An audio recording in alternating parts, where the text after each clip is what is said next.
My pleasure to welcome you to the University of Regina and to your graduate program. The University of Regina is situated on Treaty 4 lands with a presence in Treaty 6. These are the territories of the Nihiwa, Anishinaabe, Lakota, and the homeland of the Métis Nation. Today, these lands continue to be the shared territory of many diverse peoples from near and far. We often start important events at the University of Regina in Canada with the land acknowledgement, like the one I just read, to honor the original peoples of this land and the nations who continue to work, live, and learn here. The names of the nations that live in and around Regina include the Nihiwa, Anishinaabe, Lakota, Nakota, and Métis Nation. This is an opportunity for all of us to acknowledge and address the legacies of the colonization of Indigenous lands and culture and renew our commitment to truth and reconciliation as we move forward together in a good way. So, as you move through grad school, you will have numerous opportunities to learn about Canada's contemporary and historical relationship with Indigenous peoples as a part of your courses, but also as part of the GRST 800 and other events that we organize at the faculty. This is really an important part of our commitment to create an inclusive and welcoming space for all of you who have chosen the University of Regina as your home away from home. Many of you are new to the University of Regina and Saskatchewan as well as Canada. So let me switch gears and time for a fun quiz. So the first question that I have is, what's Saskatchewan's motto? Any thoughts? And I have some Saskatchewan people here who are struggling to. This is always interesting because, Maybe online? Online? Oh, no. But I do have some goodies, so this kind of incentives. What's Saskatchewan's model? Oh, the usual. Emily goes. I know it, but I work here. So Yeah, you work here. I know that. Oh, there's someone who answered. Land of living sky. So, no, that's what I just want to say because it's on the car plates. So anyway, anyone? Oh, there's another one. Okay. From many people's strength. Excellent. From many people's strength. And that's an important quiz or question that I asked because it just kind of showcases the diversity that I've been talking about. So could you please Yeah, your name and I'll we have a t-shirt as well as a coffee mug for you. Welcome, come on in, join us. So I do have another question. I think this one is not as difficult as the first one, but I'm gonna wait for our friends and colleagues to get first. All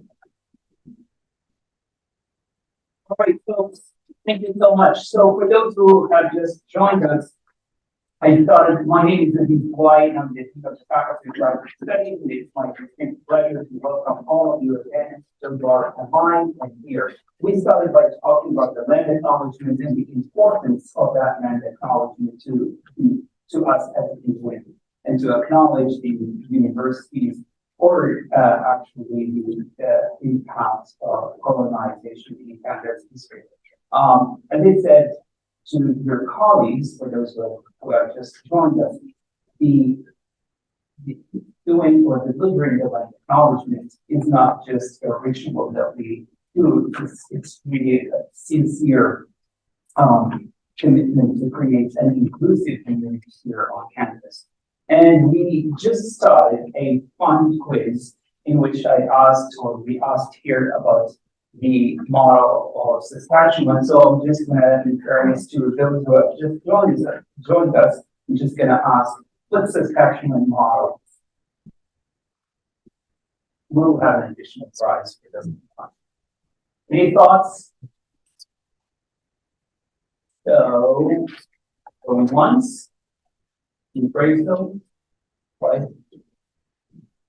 All right, so the answer was many from the model is from many people's strength, which celebrates our indigenous and multicultural heritage here. The next one quiz that I have is the university model. What's the University of Regina model?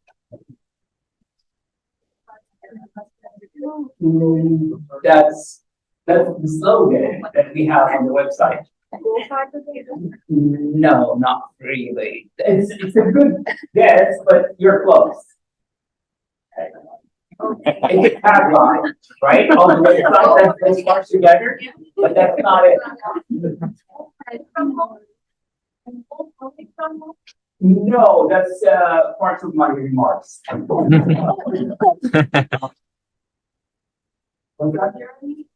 No, that's not the model of the university. Okay, so we have to do, I heard it like almost. Fastest Googlers in the West. So we'll have prizes for you both. So why don't you come here and grab a mug? And you have a choice of a mug and a t-shirt. Yeah, my T-shirt? Small? That's a small. Small size. The gray one's small. That was the Yeah. gray one, extra large, yeah. Yeah, perfect. Thank you. The final quiz that I have is how many graduate students does the University of Regina have? And I'm not expecting you to tell me the exact number, just the closest number. Please, you in the back. For this year or? The entire graduate student population here. 4,000, 1,000, don't guess. I'm sorry, 20. That's really far. 150 or 200? 200? No, that's too low. 3,000? I'm hearing 3,000. It seems like an option. I'm hearing 3,000. 3,000, that's the closest number. More than 1,600?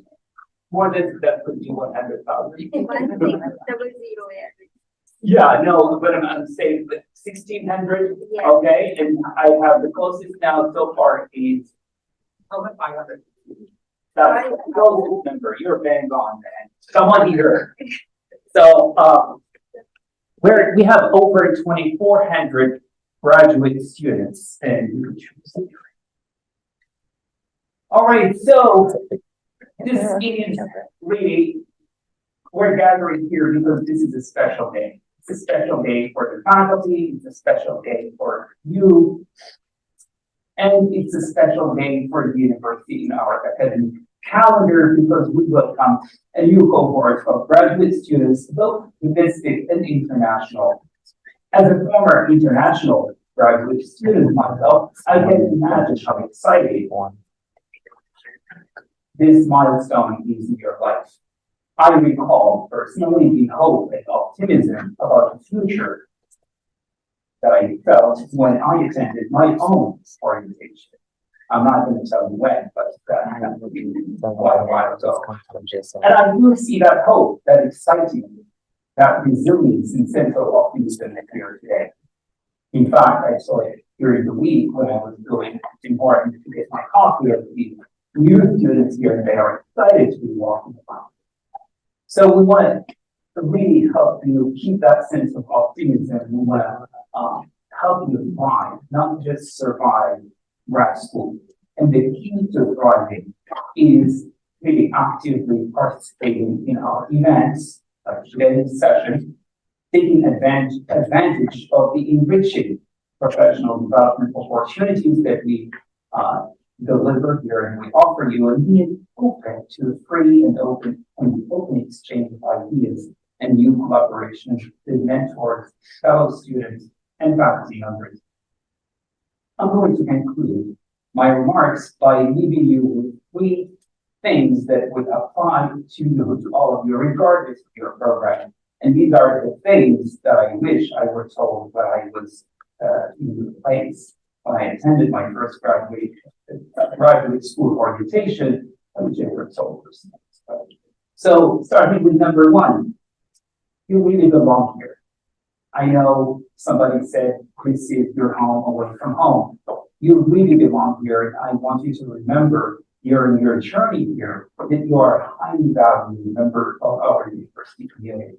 You're going to see during the events, during our communications, we talk about graduate students as the engine of research for those who are in thesis-based programs.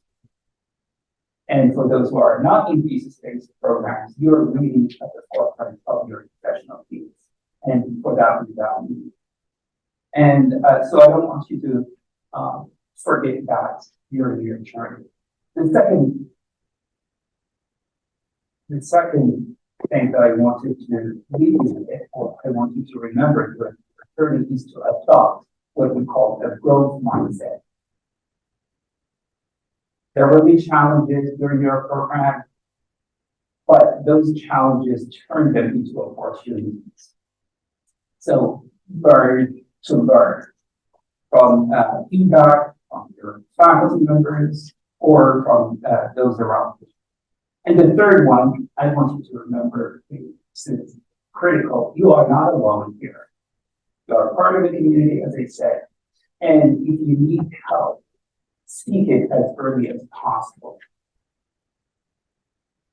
Our team here, in fact, in graduate studies, but also the University of Regina's resources are available to support you in your journey and to help you apply it. With that, I'm going to welcome you again to FGSR and the University of Regina and turn to our amazing team. And we'll start with our associate deans, Dr. Harriet and Dr. Twila. Well, welcome everyone. This is my first orientation too. I'm the new associate dean intern, and I've been on the job for almost a month. So I'm feeling a little bit like you, brand new, and being oriented. But I can remember being a new grad student, and I want to assure you that graduate school is one of the best decisions I made in my life. I loved being a graduate student. Some of the best years of my life. So as I look at you, I kind of am a little bit envious, actually.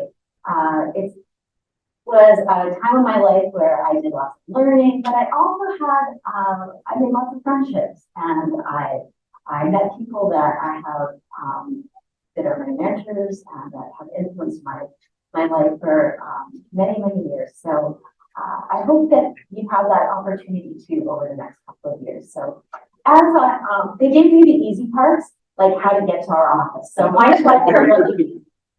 So the first slide that I'll show you is our office.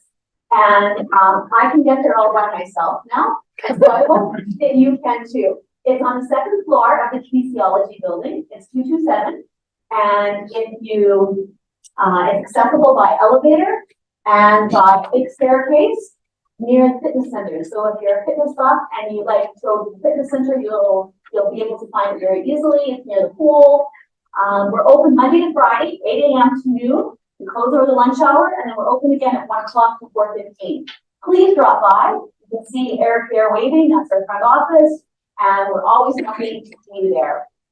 The next slide is questions you might have. So why might you come to our office? Well, you can come to visit. That would be nice too.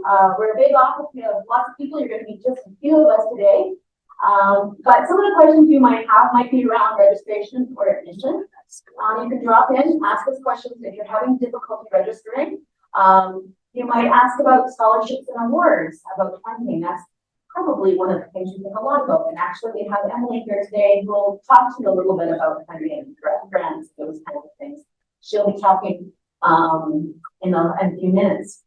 We also have an expert named Ken, and she will help you with thesis defense questions and how to make sure you graduate. Because all of these things are processes over time that there's lots of forms and lots of things that you have to do to get to these thesis and completion projects. And we can help you through all of those things. You don't have to do it by yourself. You'll have lots of people that will help you over the course of the next couple of years and semesters to get through all of the processes. We also offer professional development opportunities. So there are things to support your writing skills. There are workshops to support resume building as you think about moving into another element of your career, another portion of your career.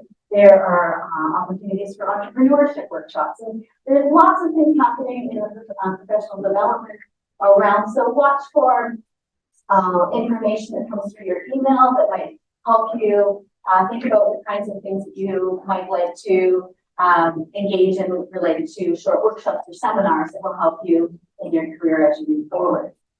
And then there'll be just some fun things too.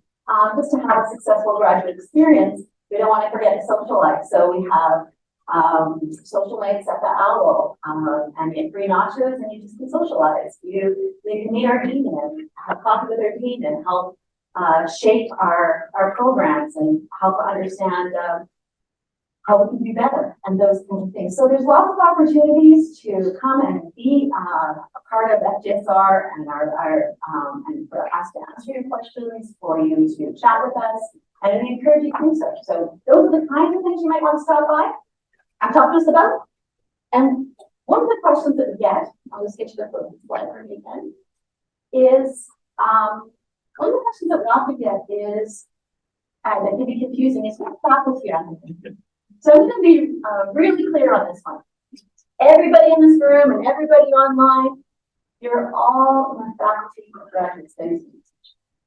Even if you are been accepted into faculty of education or computer science or arts or engineering, and you are working with an advisor in biology or in fine arts, whatever your specialty is, you're hosted in that unit, but you're actually a student of FGSR, which I say for short, so the Faculty of Graduate Studies. And that can be a little bit confusing. So if you have to fill in a form that says, what faculty are you in? It's FGSR, or Faculty of Graduate Studies. And so those are the faculties, for example, that you might be from. And so it can be a little bit confusing at times, but remember, everybody in here is a member of the Faculty of Graduate Studies. But that's kind of a good thing. It's a good problem to have, because that means you have two faculties, the Faculty of Graduate Studies and Research, and your own faculty or your own unit that can help.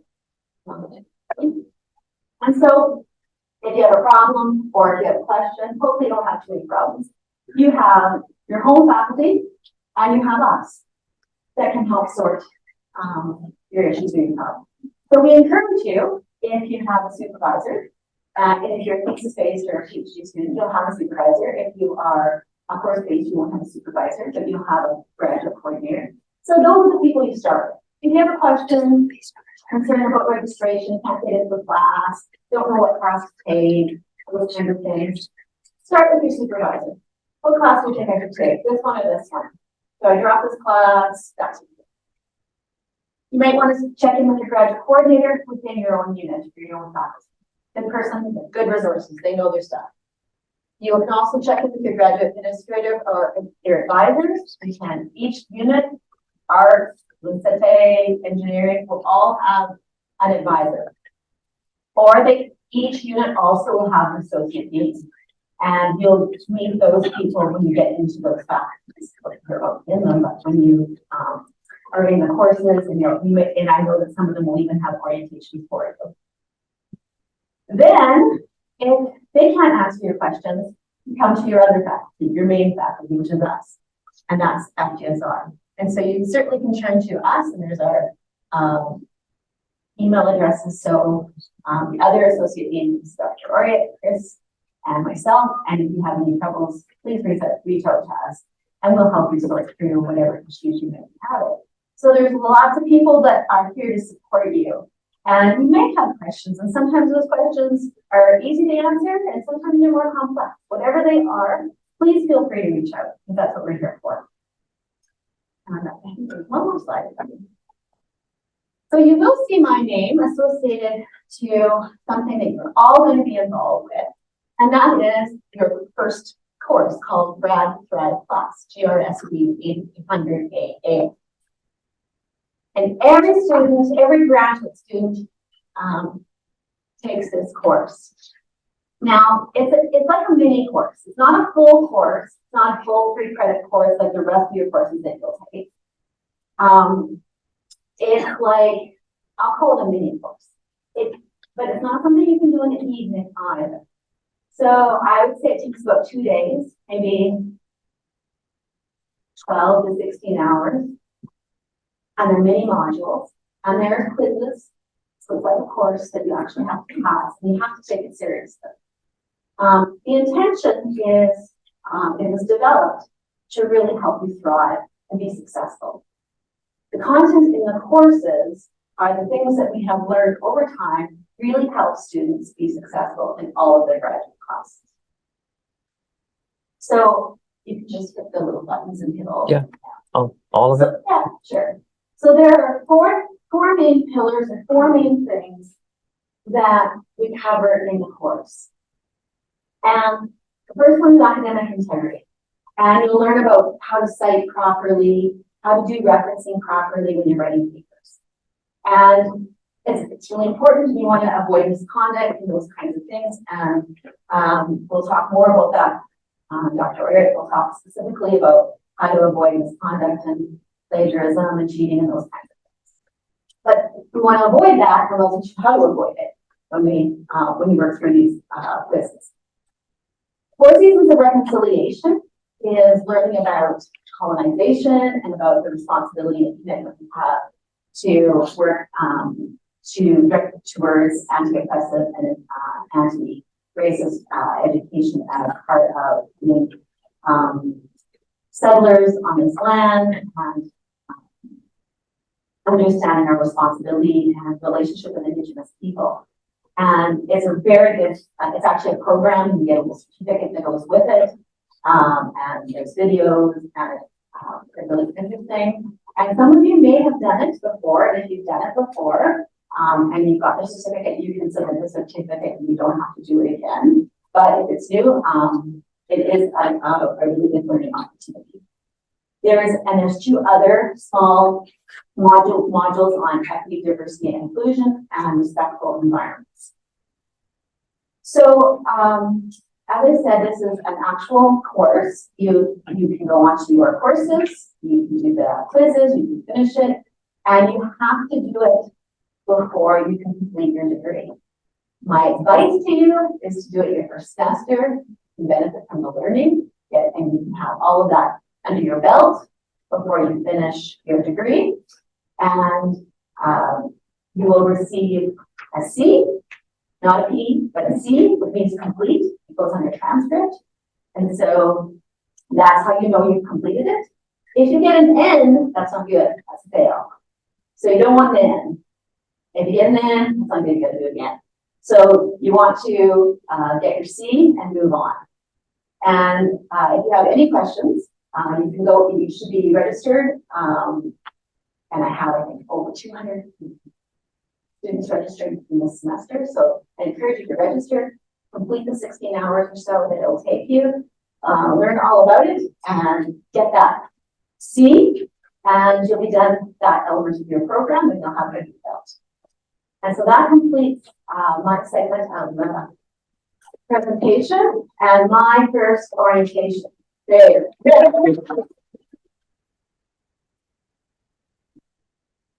I just want to add one thing about the course, the GRST 800. And I think Emily is going to mention it. It's important that you do it as soon as possible in the first term.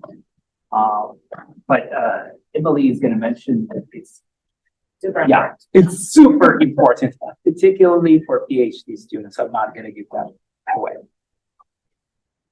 All right, welcome to the University of Regina. Some of you, welcome back to the University of Regina. I am the other Associate Dean in Faculty of Graduate Studies and Research. I guess I'm the senior one, so I've been here 2 years all to the day.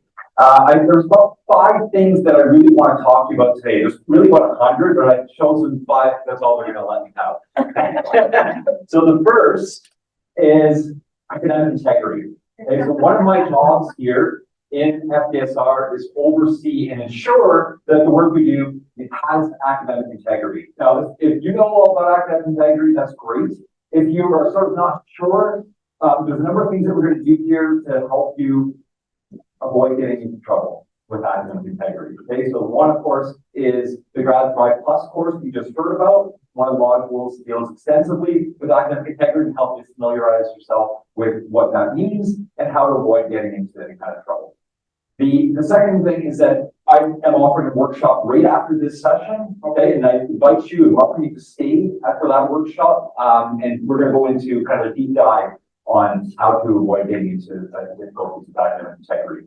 Okay, so there's the work up there. I will say that in the cartoon that you saw, the guy that was about to stick the fork into the electric socket and electrocute himself, you know, he's wrong. It's not just that the worst that you can get is 0. You can actually get kicked out of the university altogether. You get expelled for academic misconduct. Okay, so I really want you to take it seriously. You don't want that to happen to any of you. I want to see every last one of you cross that stage of convocation a couple of years from now. So if you do get into trouble, you're going to end up with an interview with me, and it's not fun. Okay, so let's not do that. Let's instead focus on making sure we understand the rules of the adhere to them. Okay. All right, so the second thing I want you to be aware of is that you have to register in a minimum number of credit hours every semester in your program as graduate students. Some of you might have been undergrads here and you have a lot more flexibility. As graduate students, you have very little flexibility when it comes to registration. I'll speak to domestic students first. Domestic students are allowed to register part-time in the program. That means they need to register for a minimum of 3 credit hours in a master's program. And they have to do that once every 3 terms at least. Okay, so what that means as a domestic student, if you're in a master's program and you're registered this term in January, you will not have to register again until next January, but you must do so by next January. Okay, and of course, you're free and encouraged to register, all the semesters in between to get through your program faster, but you don't have to. That's not true for international students, and I think you know that already, that you have to be registered full time as international students in the fall and winter semesters. That means you have to register for a minimum of 6 credit hours as master's students for the fall and winter term if you're an international student. There is a little bit of an exception for the spring summer term where you can drop 3 credit hours. It gives you an opportunity to work. Before doing anything like that, make sure that you talk to URI. Okay? That's really important to talk to your international to be sure that you're compliant with the conditions for your study permit, because they change all the time. It's the government, they change them, literally they change them every other week. PhD students, I know I've got at least one in the room. For PhD students, all of you, whether you're international or domestic, makes no difference. You have to be registered every single term for a minimum of 6 credit hours. Okay, so that's over on the right-hand side here. If you're a PhD student, 6 credit hours is your minimum every single term. No break in the summer, no break ever. Okay. The third thing I want you to know is that if you do find yourself in trouble like this poor fellow, there are options for you. Okay, so the first option I want you to be aware of is if you find yourself towards the end of the semester, you're realizing, oh my God, I've gotten sick, I've gotten in an accident, one of my family members is seriously ill. There's something that's preventing me from being able to complete the final requirements for the course. You can ask for a deferral. Let your prof know, the instructor for the course know what's going on and say, I think I need a deferral. I need to defer this work. What that means is that you'll be able to complete it in the following semester and still get your credit for the course if the deferral is granted. Okay, so that's a really important thing, because that's the first thing you should be looking for if you find yourself unable to complete your coursework for the deferral. Okay. Even if you're an international student, you can apply for and receive an approved leave of absence from the university. What that means is that you will not have to register in any term in which you're on a leave of absence. And as long as this is approved by the University of Regina, by me specifically, you will be in compliance with your study permit if you're an international student. Okay, so leaves of absence are granted for up to 1 year. And in that time, you would not have to register while on leave. At the conclusion of the leave, you have to register the following semester. You can withdraw from a course, but there's a catch. Domestic students, you can withdraw from a course, and there's really nothing that you have to be too concerned about. International students, you can't. Okay, because what happens is you'll end up with a W on your transcript for that course instead of a grade.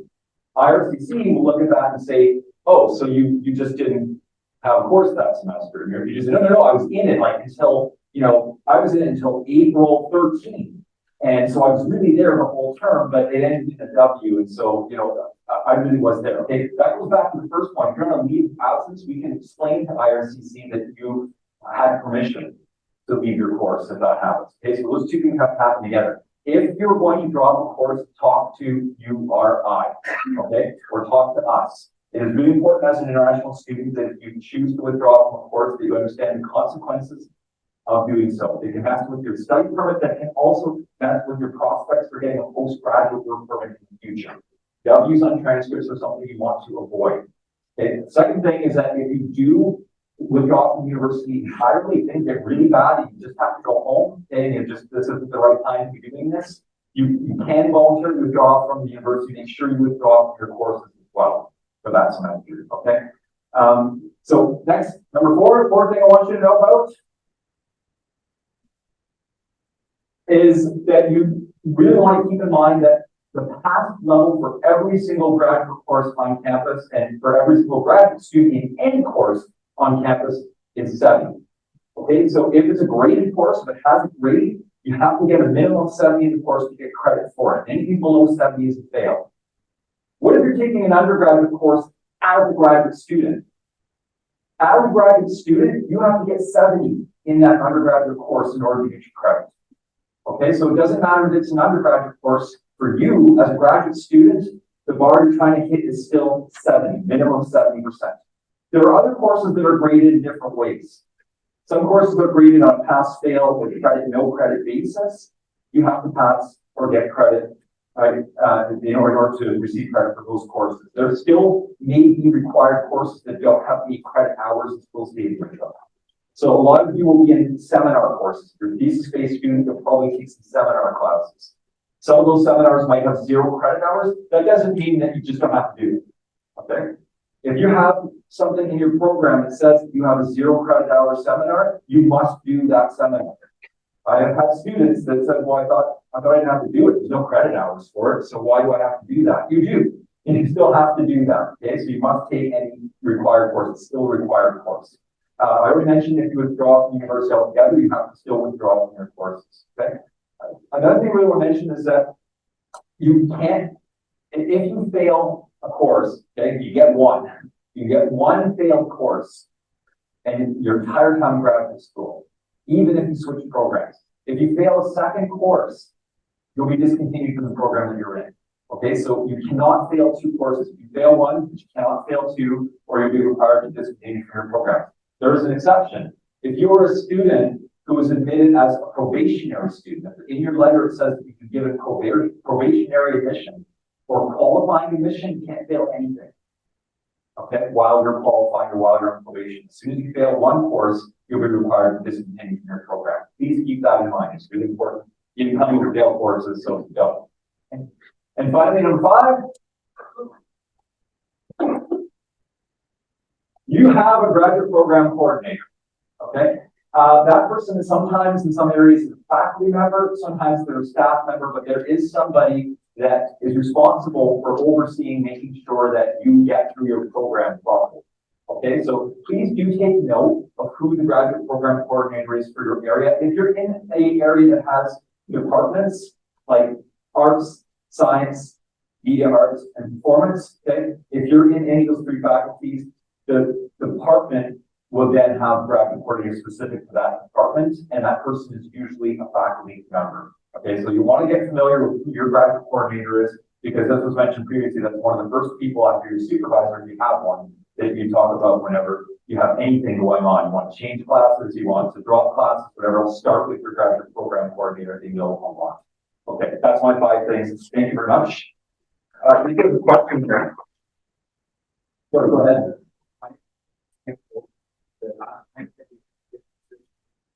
You can fail research hours. So research hours, if you're a thesis-based student, you will register in what we call 901 hours, thesis hours, these research hours. And those are graded on a pass-fail basis. It is possible to fail them. Okay, so just simply signing up for them isn't enough. You actually have to pass. To be able to pass them, you need to talk to your supervisor and say, what do I need to do to pass my thesis hours for this semester? That's going to be different every semester.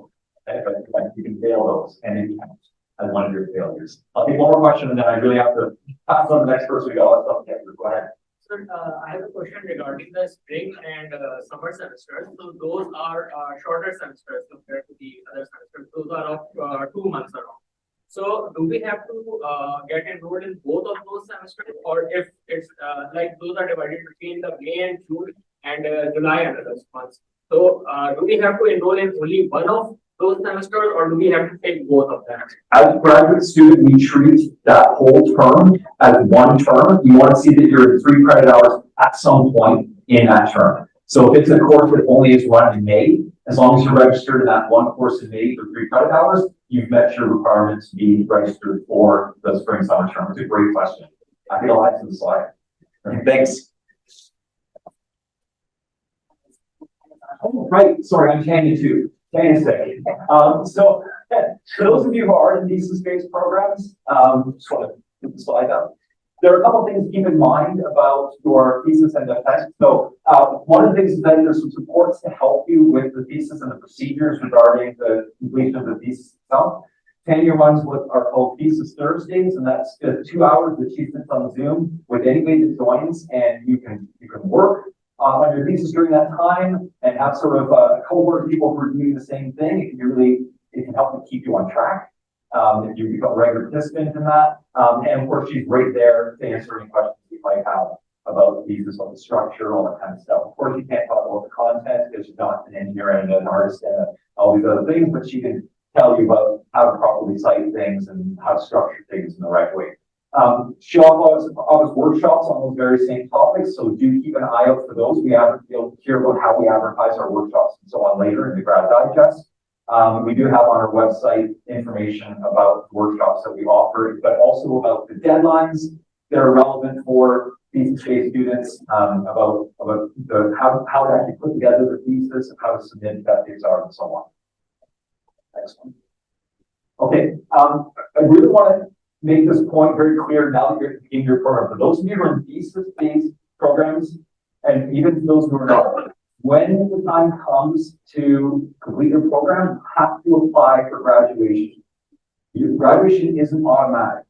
Okay? You have to actually tell us that you're done, that you want to graduate. So you will submit an application for graduation through your self-service. It is really, really, really, really, really important that you do that because you can't participate in the convocation ceremony if you haven't applied for graduation by the appropriate deadline.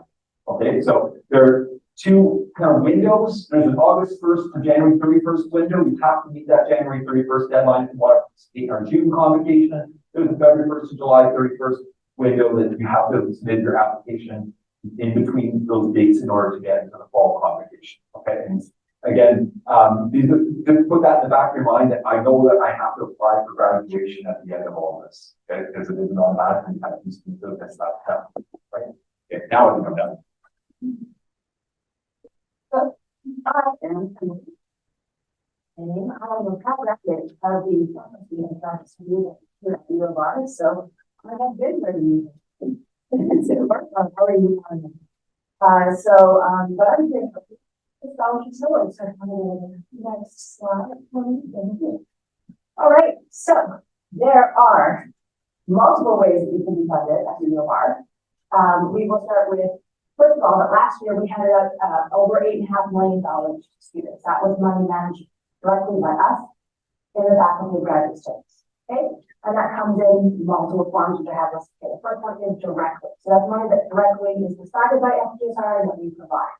Those include things like entrance scholarships and the International Doctoral Student Award, which is brand new this winter semester.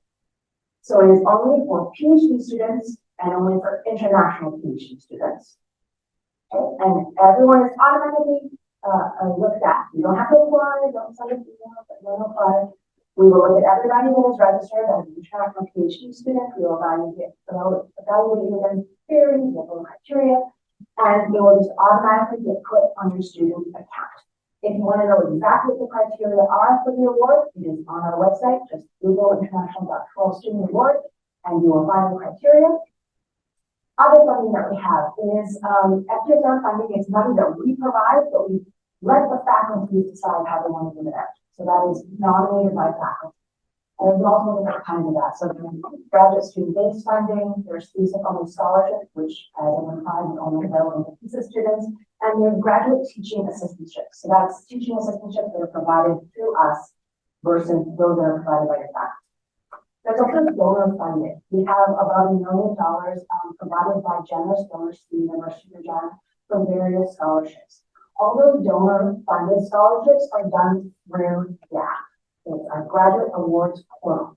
And we have competition 3 times a year, so each semester. So the next one is February 1st is when it opens, and February 28th is when it closes. And so you can go and look there. The scholarships all have different eligibility criteria. Only apply to those for which you are eligible. Super important. You don't like getting a ton of applications for things you're not eligible for because that's wasting your time, it's our time, and nobody gets awards that way. Last thing I want to talk about is external awards. So these are awards that we may manage at the university, but the money's not provided by us. So one of the main ones that you will see is called the Tri-Council Awards. This is a giant pool of money that's provided by the government of Canada. It is only for domestic students or permanent residents at the moment. They are looking at expanding it, but but we do have someone in our audience, Shay, who actually has received one of those Tri-Council Orientation. Sorry. And Andy Bear, she's also gotten one at your class as well. So it's quite a prestigious award. It's good for your career. So if you are a domestic student or permanent resident, please look at those, look to apply for those. The deadlines have passed this year, but I'll begin next year. All right, next slide. All right. So here's the biggest thing. Don't lose your opportunity to get funding by accident. One of the biggest ways you can do this is DRST 800AA. For many of the funding opportunities I have talked about and many that we have, you must complete it in the first semester. That includes that International Doctoral Student Award. If you do not complete in the first semester, it means you can never have it again. You don't get this semester. But if you do complete it, then you can have access to it for 12 semesters, so up to 4 years. So it's super important that you finish GRC 888. And that's not the only scholarship. Many of our scholarships have that as a requirement. So make sure that you finish it and finish it in the first semester. And ensure that you don't lose time. Another thing, if you have been offered, if you're new here, that you've been offered a graduate teaching assistantship, there is a requirement to take a course called GCAP. It's being offered on February the 6th. If you have a teaching assistantship and you don't take that course, you can lose the teaching assistantship. So you want to make sure, again, don't lose it by accident. If you have a graduate teaching assistantship, it's your first time having it, take the GCAP course. Go register for it. It's February 6th. Last thing I'd like to mention is maintenance of a GPA above 80% is really the best way to ensure that you're eligible for most funding at U of R. You do only need to have over a 70, obviously, to stay at U of R, but to get funding, most of our funding has a baseline of 80%. Sometimes it's higher, it depends on the scholarship, it depends on the requirements set out by donors, but that 80% is at least where you want to be. Now, I do like to make it clear that scholarships are not only dictated by a GPA. When you fill out a scholarship application, when we ask you to do that, we want all parts of it filled out completely. When we give you instructions, fill it out completely. Because you could have a 97, but if you haven't filled out the application completely, we will just put you in ineligible. Because the application is just as important as your grades. The grades alone, publications alone, do not ensure that you will get funding. It is a full process, okay? Next slide. Melissa will cover it. All right, we're going to help. You can reach out to us at any time with questions by email to grad.funding. In the audience, you'll see she'll raise her hand. Melissa is our program coordinator for scholarships and awards. Melina, who is a member of our team, is not here today, but if you come to the office, she's probably the most likely person you'll see. We are also hosting a number of sessions to help students with opportunities, okay? So the really important one would be how to apply gap session. Brand new, you want to know how to use the system and how to apply for awards. Come to our session, it's via Zoom, so it's really easy. February 7th, you can come to that session. We also are going to offer drop-in sessions, in-person, one-on-one opportunities. If you're having trouble filling out your application, if you're not sure what you're going to do, you can come to one of those and we can have you help. Melissa, have I missed anything that you have? Yeah. Fantastic job. I'm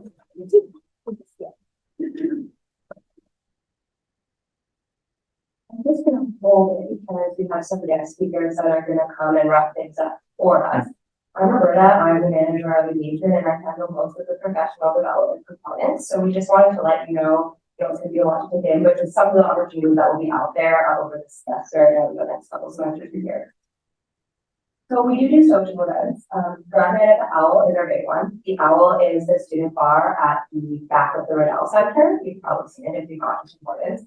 At the second Wednesday of every month. So next Wednesday, January 10th, coming up, we'll have a grad night there, and we usually get 60 to 100 people, and we give you free nachos. So if you show up, you tell us you're a grad student, you write down your student number, so make sure you're a student number. We give you a ticket and you get a plate of nachos.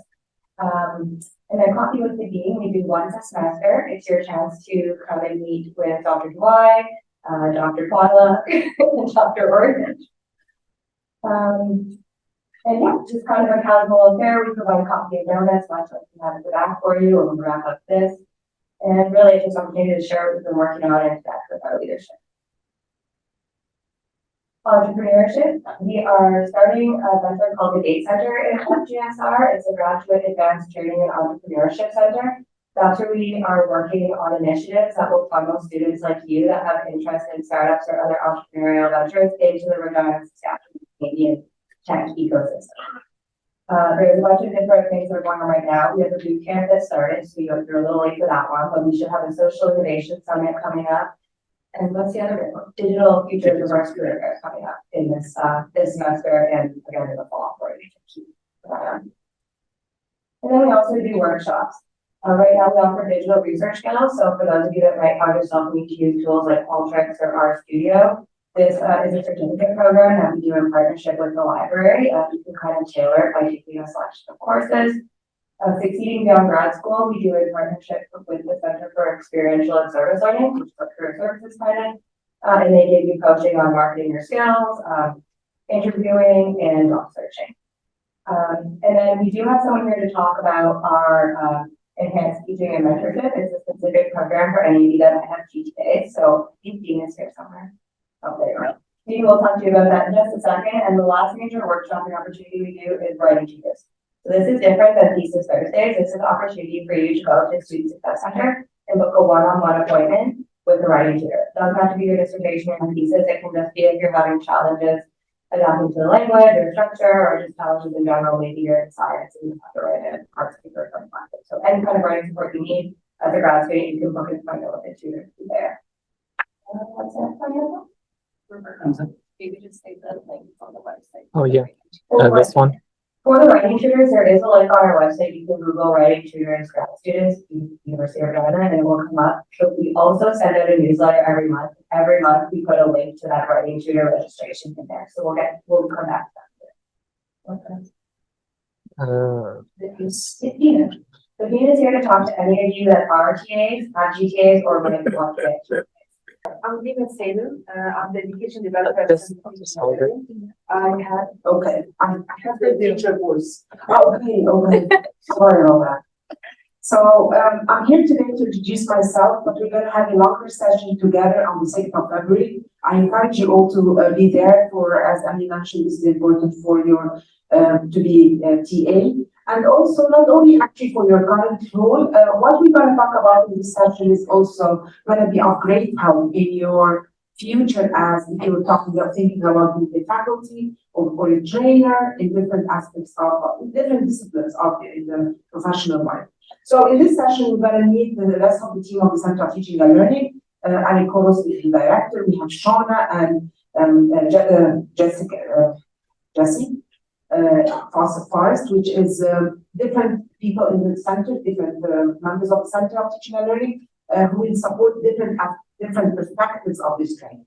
One of the things that we're going to talk about is digital, how to use technology, which is the expertise of Ali Course, the director and the professor in the Faculty of Education. I'm going to talk about pedagogy and grading. Shauna will talk about using OERs in your in academia, and it's going to guide you through how even to be a authorship, get into this world that is getting booming. And the University of Regina is popular with the projects that or the funding that it provides for OERs. Of course, you might be a little bit early for this kind of funding, but it's important to get to know that this is something that's happening there around us. And of course, Advanced, as I mentioned, is an education developer that is going to talk in depth about indigenization and colonization or decolonization, and how to give you an understanding of the indigenous culture that actually people that lived in this land before and still working hard to teach people like me, settlers, that are ignorant when it comes to this aspect of important part of this world, of this land that we live on. So, in this, by the end of this session, basically you're gonna have two minute assignments, which is part of a condition to be acknowledged as completed the course. One of them is, we're gonna learn more about that. It doesn't consume that much time, but the value of that is that it shows that the key takeaways from this session. It's a 3-hour session, I think. Yeah, something like that. And I hope it's, we're gonna include some of we try to practice what we teach. So we're gonna show you how to engage our audience. We're gonna try.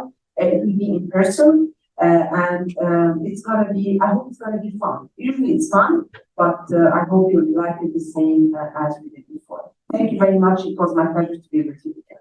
Thank you, Dina. And just to reiterate, this session is mandatory for somebody who has a TAship. So if you are doing awarded a TAship, it's mandatory. You have to take it to do your TAship and to get another TAship in the future if you're a first semester student. And if you think you want to get a TAship, it wouldn't hurt to take either, because you're going to have to take it eventually. The next slide that we have is about the 3-minute thesis. So I think we have some major U of R 3-minute thesis champions here who are going to talk to you about it. We have Andy McLennan over here. We have Kwaku at the back. And we do have Shaylin, who is also in the 3-minute thesis. Not sure if talk about it or would be inspired. Looks like she has some coffee, so I'll let her sit. My name is Andy McLennan. I'm a graduate student of PhD student in clinical psychology program in the University of Regina. I was very fortunate to do my master's degree here at the University of Regina as well.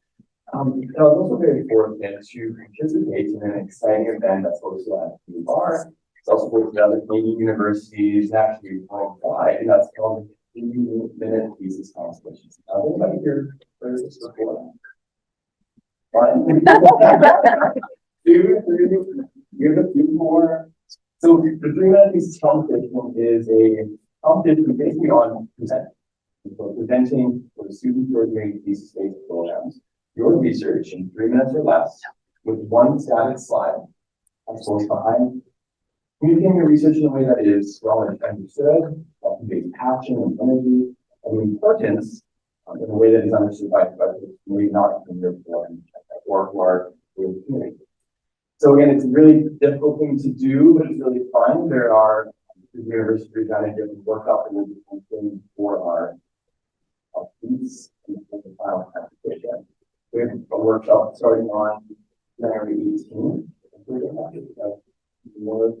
More than one workshop, or just on the 18th? There's the info session on the 18th and then the workshop on February 1st ahead of the heat. That's right. Okay. So we will be with FGSR hosting and just helping students to think about how to do it.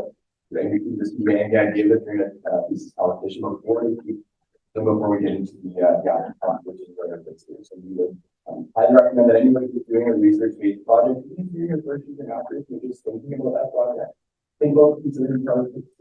You can present even if it is not in the project. Thank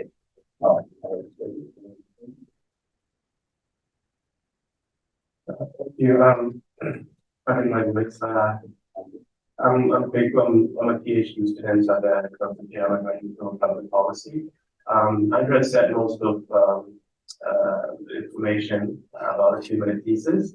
I just want to add that, as he said, you could be at any stage of your thesis program. You don't necessarily have to gather your primary data to be able to participate. You could be at the starting stage where you just identify what your problem statement is and considering your methodology and the purpose for which you're doing the research and still participate. The interesting part is trying to condense everything in 3 minutes, and it's I would say it's an incredible opportunity because you learn how to communicate your research to a variety of audiences, but you also get to network with others, your co-students as well as professors, and you get a chance to win money. I'm sure most of you like money, so it's a good opportunity at the U of R level, and if you get an opportunity to go to regionals and nationals as well, there's even more opportunities there. So if you're a thesis-based student, either writing a thesis on a master's level or writing a dissertation as a PhD student, please consider participating and coming to the info sessions as well. The last thing we'll note is that it's free to participate, but there is an opportunity to win some money as we go through. The cash prizes are at the final competition, and so there are 2 meets that will be going on, I believe, in March or February. Mid-February. From there, they'll select smaller group of students who will move on to the finals. And then from there, 3 will be selected as the winners, and the 3rd place will move on to the Western Regional Final. I'm not sure where it is this year. Okanagan. Okanagan. In Okanagan, also you get to UCL. Okay. And then from there, 1 student moves forward to the national competition. You can actually move forward further to a North American competition as well. So again, there's lots of opportunities for just further development, for networking, and also doing some more cash on the way, which is also cool. And again, it's just a really cool opportunity. So anybody who's interested, feel free to talk to us or talk to FGSR, and we'll happily give you some more information on that too. Wait, who's next? McGrath. Okay, so sometime within the last couple of years, we have been trying to, with the help of FGSR, form a group that would provide a safe space for BIPOC students, BIPOC graduate students, Black, Indigenous people of color. Mostly, first of all, to create an opportunity for students to express what challenges they may be facing and gain tips from either their peers or from resource people, but also to create opportunities for networking, for information sharing, or just to socialize and get to know one another, or get to know more about the Canadian system if you are an international student, or about navigating through life here as a BIPOC graduate student.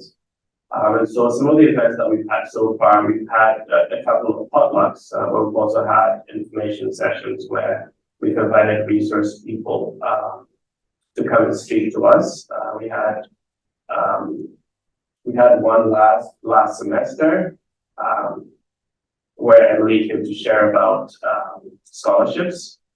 We had other resource people from the International Students Office who came to share about work permits and other issues that international students face over here. And for this semester, 2 of our main events that we're planning on having, one of it is we call Wine and Cake event, where sort of a semi-formal event where we're going to be inviting faculty members and BIPOC students as well, for students to be able to network, take the brains of professors, and just get to know about navigating through the system over here. And also there's going to be cake and wine, but also non-alcoholic beverages for those who don't drink alcohol.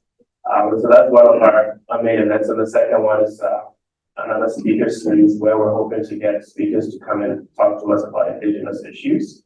And so for those of us who might not know a lot about the history of Indigenous people in Canada or about what Canadians are facing right now, we're hoping to get some resource people to share that with us, so we become even more informed about that as well. So those are 2 of our main events happening. And if you have any questions, our email is brett.diversity@uregena.ca. All the events that we'll be having will be sent out by FGSR. And so look forward to that. And if you have any questions, please don't hesitate. You can also ask after the session. I'll be sticking around for a while. or you can just send an email to that, so the email address. Thank you. Okay, sorry. I think everyone's voice is gone, especially if you're a grad student, because when the semester ends, your health just goes poof when you have to break. I'm Shay. I'm a PhD student in experimental psychology here at U of R, and I also was privileged to do my master's degree here. I'm one of the co-founders, aside with Andy here, of the Inspire Initiative, which stands for the Interdisciplinary Series for Professional, I'm lost now, Intellectual and Research Engagement, right? Okay, yeah. Inspire for short. So essentially what we are is a student-led group. We have a team of about 7 or 8 graduate members here at the U of R from psychology, kinesiology, biochemistry, anthropology, engineering, math. I think that's about it for now. And essentially what we do is we host different events here to essentially support graduate students in their journey. We want to put on events to help everyone succeed. So some of the things that we've done in the past is CV writing workshops, right? How do you write an effective CV? What does an effective CV actually look like? No one has ever taught us that before. So that's kind of the workshops that we put on. Other things that we've done is lightning research series. So essentially you come into a safe space in front of people and you talk about your research for about, say, 5 to 7 minutes. And then you get to talk to people about it from a lay audience, right? People who don't know anything about your research. So it teaches you how to talk about it in ways that anyone can understand. Now, one of the major events that we actually hosted this last semester is a entire university-wide research symposium. So we had over 50 presenters at this symposium. We had people giving paper presentations, so those typical 10-minute presentations at a conference. We had data-led series, which are those more 5-minute presentations. And then we also had a poster session to invite undergraduate students who have research, so people in their honors, to come and share a poster about their research. It was an extremely successful event. We had a lot of attendees in the audience supporting our students, which was awesome. But one of the biggest things that it showed us is the desire for students to actually have these opportunities to succeed and also talk about their research. Yeah, Shay covered most of it there. Inspire for us is something that's really special. We're very fortunate to be able to pair with FGSR to help grow something that really creates community for graduate students from all different disciplines and from all different levels. So our goal really is to break down those academic silos that oftentimes we see. So for Shay and I, working in psychology, myself in clinical and her in experimental, we felt the divide within our own program. We're not doing exactly the same research.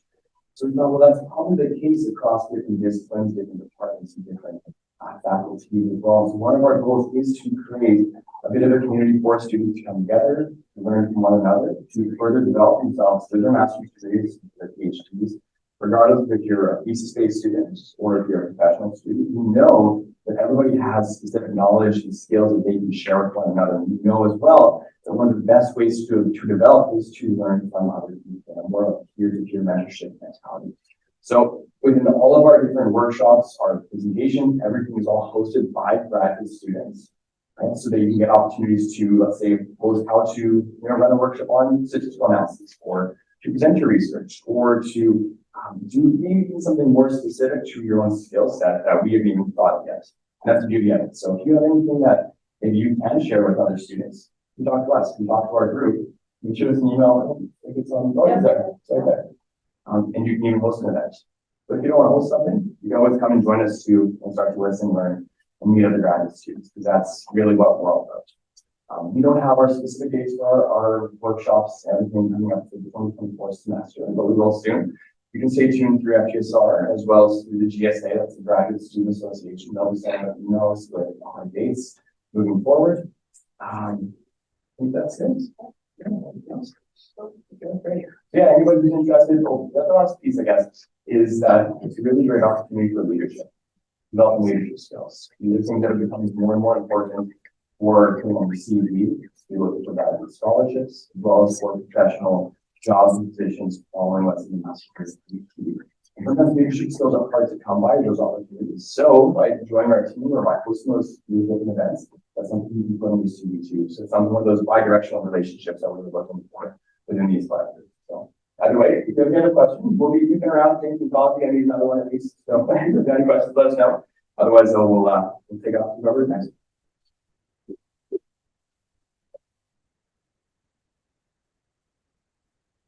We're wrapping up here quickly because we have another workshop coming up. But Andy did mention the GSA, the Graduate Student Association. That's another organization here on campus that supports you. They also support us. They are the major sponsor of the 3-minute thesis competition. And they also partner with us to host Grad Night at the Owl. So we have Mohammed back there in the audience. He's the executive director of the GSA, which, as Andy mentioned, specifically supports student groups.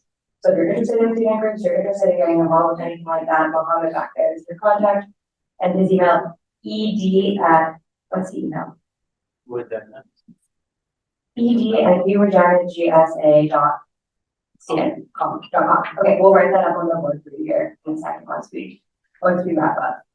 As we've heard, email communication from the diversity group and Inspire is the way that we mostly are going to be getting in contact with you, and depending on your classes, probably the way that most people are going to be getting in contact with you. So make sure you have your email set up, bookmarked, accessible, and make sure you know how to log in at all times.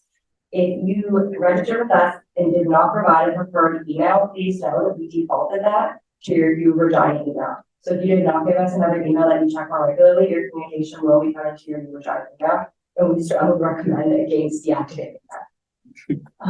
Next one. And the Grad Digest. This is our newsletter we put out every month. We try to get it out in the first few business days of each month, letting you know the upcoming opportunities. Most of you should have received a copy of it yesterday or the day before. It lets you know about the opportunities. It lets you know any your success stories coming up. We usually try to link to registration for workshops happening that month, and also we highlight scholarship opportunities and thesis deadlines. So make sure you do have your email activated so that you can get this newsletter and figure out what's going on at FGSR. And these are the workshops coming up immediately. One 5 minutes ago in this room. And then on January 10th, Dr. Kyla will talk to you about how to have a great relationship with your supervisor. This is a workshop that you should attend if you are a research thesis-based student who is paired with a professor or supervisor overseeing your research. That is who that workshop is for. So we encourage you to attend that if you are a student in that situation. And then again, we have GTech. Not all of the GTAs have been awarded yet. They will all be awarded by the end of the month. So we have the GTech workshop with DNAT happening in early February. So again, if you have a GTA, that one's for you. And finally, contact us. We're nice, we're friendly, we're here for you. You can email grad.studies@uregina.ca if you don't know who specifically you're looking for. If you're looking for me, or again, you don't know who you're looking for, I'm grad.engagement@uregina.ca, which I can also run up on the board and help you filter questions as well. We are going to take a quick break. Our faculty administrator, Shanna, was kind enough to go and buy you all some more coffee. So stick around for the academic integrity workshop. It's essential. It helps you not get kicked out of grad school. We'll try to get going with that in 7 to 8 minutes, and we'll see what Dr. Thank you.